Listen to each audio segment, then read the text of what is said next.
এখনই মূলধারার রাজনীতিতে প্রবেশের কোনো ইচ্ছে নেই ভারতের তরুণ প্রজন্মের দল ককরোচ জনতা পার্টির। রাজনীতিতে আসার গুঞ্জন উড়িয়ে দিলেন দলটির মুখপাত্র অভিজিৎ দীপকে।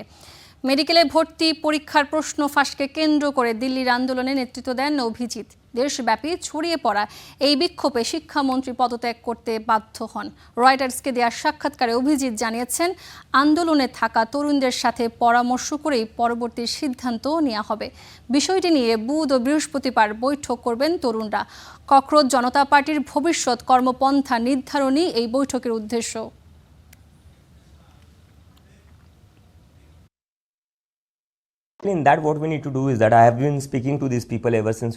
মানুষের সবচেয়ে বড় অভিযোগগুলোর একটি হলো বর্তমান রাজনৈতিক ব্যবস্থার কেউ তাদের সঙ্গে কোনো যোগাযোগ করে না, তাদের আশা আকাঙ্ক্ষা প্রত্যাশাও বোঝার চেষ্টা করে না। এ কারণে আমি মনে করি ককরোচ জনতা পার্টিকে এগিয়ে নিতে হলে তরুণদের সঙ্গে কথা বলতে হবে। তারা কি চায়, রাজনীতিবিদদের কাছে তাদের প্রত্যাশা কি, সমাজ বা প্রশাসনের কাছে তাদের চাওয়া কি, বিষয়গুলো জানতে হবে।